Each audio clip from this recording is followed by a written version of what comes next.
The talk I'm going to give is called Building Portable C++ Packages, the Curse of Abundance.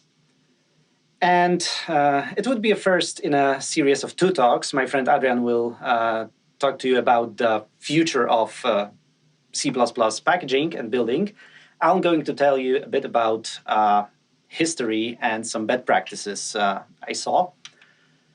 So first of all, my name is Piotr Gaczkowski. I love reading, listening to music, I train parkour, and also occasionally I write software. Well, the occasions are pretty frequent, so I love writing software that solves my problems, like listening to music. I'm going to tell you about what I have learned while trying to build an application that helps with turning vinyl records to digital format. So first of all, how to build C++ code. You might have seen a lot of different tools used for building C++ code. First of all, we have Makefiles. We also have shell scripts. These are pretty popular, especially when we take older software. These 2 approaches were often seen. But what about cross-platform compatibility? The Makefiles are not exactly cross-platform. So we had autotools, scons, Bazel, Maven, and WAF. These are some of the tools that I've encountered when building C++ software. Okay, I see there are some problems with sharing, perhaps. Okay, is it any better? Splendid, perfect. Sorry about that. Okay, so I was just saying that for cross-platform compatible builds, I've encountered autotools, scons, Bazel, Maven, and WAF. But these are not all the tools that we have at our disposal, because these allow us to build software, but not necessarily to configure IDEs. So to have, okay, now I've lost the clicker. Maybe it will go better. Yeah, so for IDE support, we have, for example, QMake and CMake. CMake, fortunately, becomes the dominant standard, and a lot of new software and the software that is actively maintained is ported to CMake. But still, a lot of the software still lives in the old times, uses Makefiles or all the other build tools that I showed you before. So at one point, I decided to build an application that had some open source dependencies. As I've mentioned previously, the application's goal was to convert vinyl records to digital format using a particular technology by a particular Scottish company. The dependencies were in C++, so everything looked very, very fine. This is how the application looked when we finished working with everything. But we had some cool adventures, cool to talk about at least, during building. So how do you approach dependency management with third-party open source C++ packages? Especially dependencies built with different build tools. In my case, most of the projects were using either Makefiles or WAF.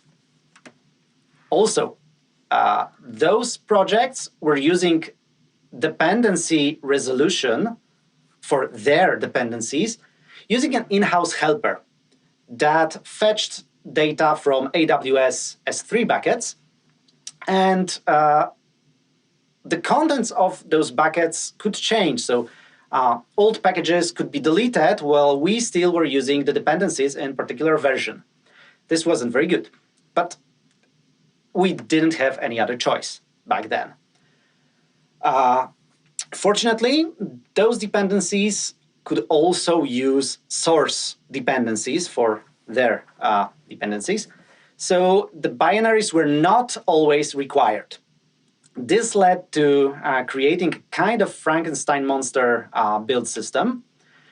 So first of all, we had to decide on which build tool to use for this application. We decided to go with CMake because it made the most sense.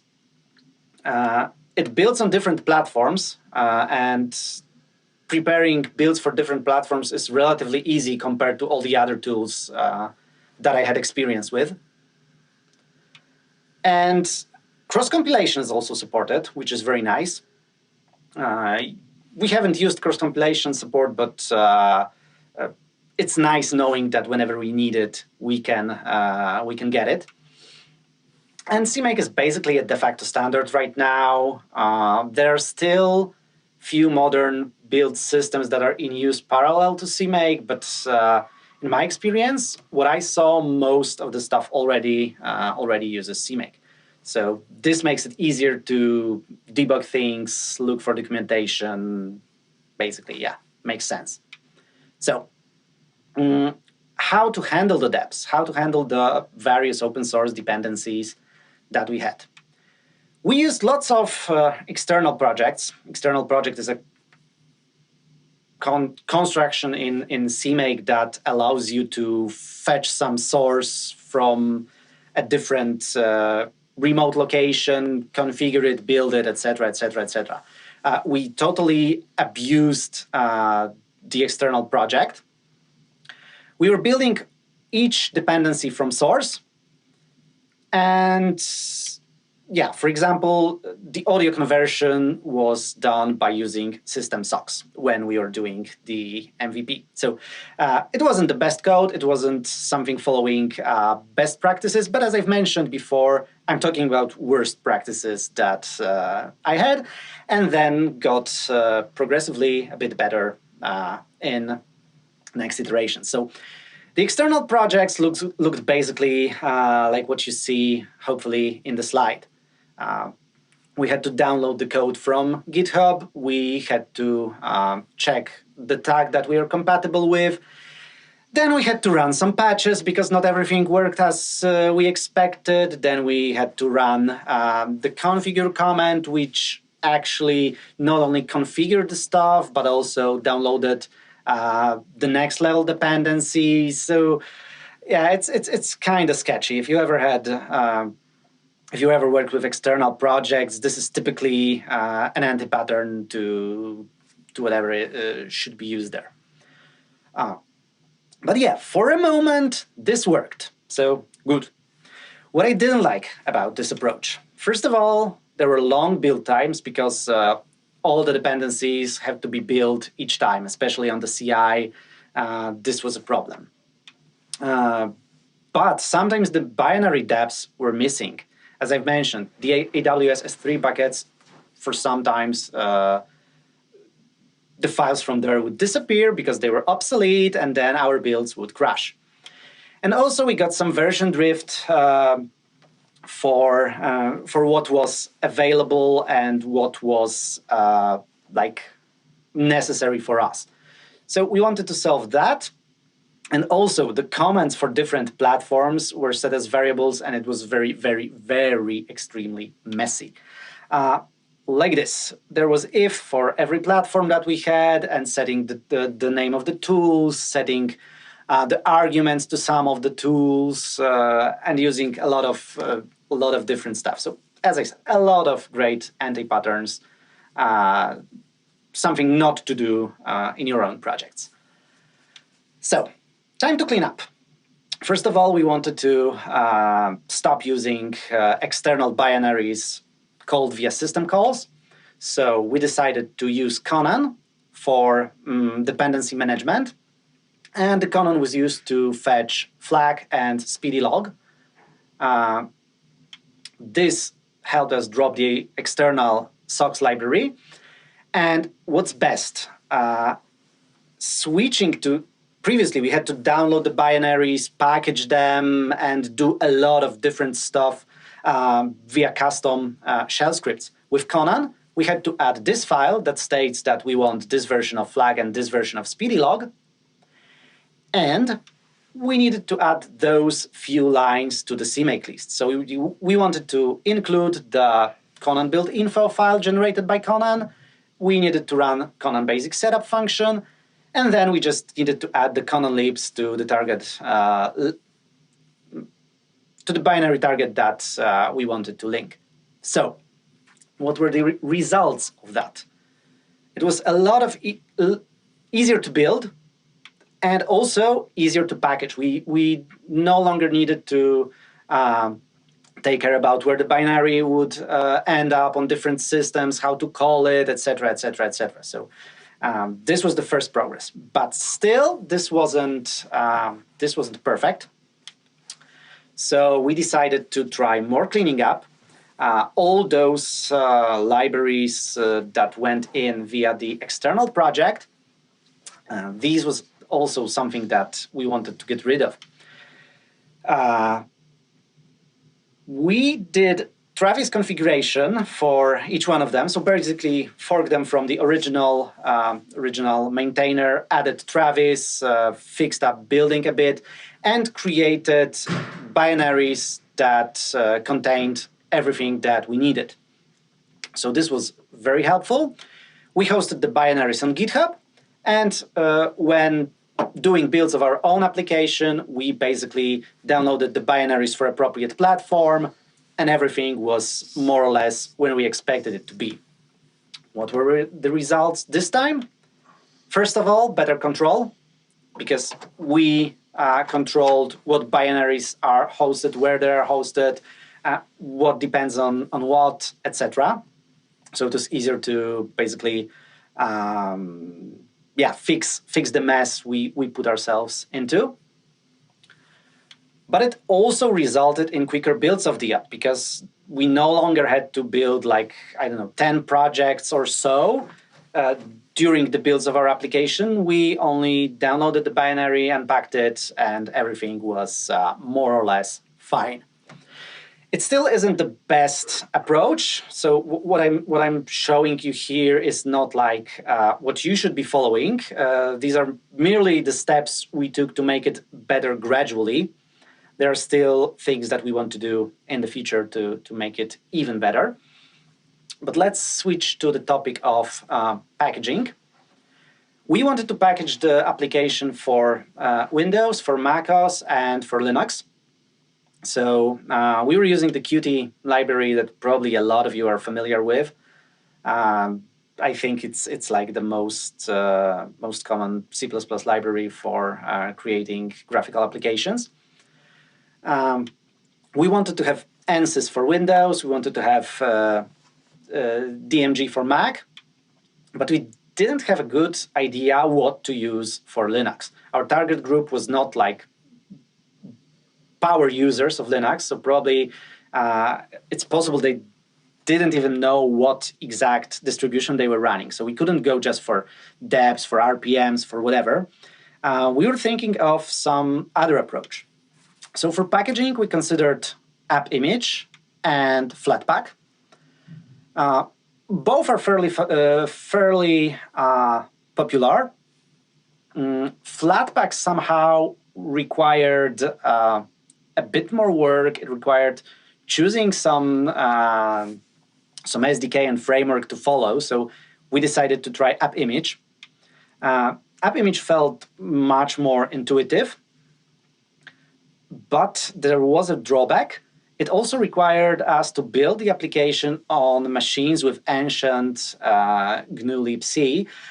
I don't remember exactly which version it was, but I think Ubuntu 16 or something even older had to be used for the build machines to handle Appimage. That was a little bit discomforting, but fortunately everything worked. So the Appimages were fine. And that's basically what we did. We released the product. The product is available for the customers, and they are pretty happy with it. So I'm also pretty happy that what we hacked together is working. But for maintenance, it's still a bit of a hell. It's not 100% there where I would like it to be. So the next steps are definitely to use Conan for the deps. So we're currently building our dependencies with Travis. We want to build Conan packages, not just packaged sources and binaries in Tarball. We would like to use the Conan and then use just the Conan install as one command without all the external projects and all this other custom nonsense. We'd also like to streamline Linux packaging a bit, because currently this app image is used as a post-processing more than the build step. And we would also like to clean up and modernize the code, because the CMake used there is definitely messy and not using the current CMake standards, which make it much more readable and easier to maintain. So here are some takeaways from this adventure. Building a code in C++, if you want to take a lot of external libraries, can be a mess. But it's getting better, and a lot better, especially if you want to use Conan and CMake. It's definitely feels less like a chore and more like, something pleasant to do. Maybe, well, maybe not go that far, but less of a pain. And the packaging on Linux is still hard unless you are targeting system packages for distributions that you want to support. What's more, poor tech can still yield a fine product, and this is something that I think it's nice to remember. And that's basically that. If you have any questions, now is the time to ask them. I'll open the chat window, so I'll be entering here. Oh, okay. I don't see any questions right now, so that's nice. Did you look at VC package? I remember stumbling upon VC package, but we haven't considered it. First of all, it's named VC package, so somehow we thought that it's probably compatible just with Visual C++, and it wouldn't help us with Linux and macOS. But I'm kind of familiar with it, haven't tried it. Okay, I see there are more questions. I have to put it, use the Q&A panel. The Q&A panel, oh, okay. Just, let's see, where is the Q&A panel?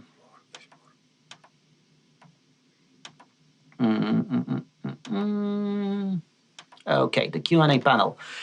Did you consider Artifactory before you settle on GitHub for the third-party binaries? We've considered using Bintray for binaries, but using Bintray was very unintuitive for me, so I couldn't just get to grasp with it. Artifactory, I thought that it was only available as paid solution or self-hosted free one, and we had no place to self-host it. So we decided that since GitHub allows us to host binaries, that is a great place to do it. So yeah, we kind of consider Artifactory, but thought that this won't be the best way to for us.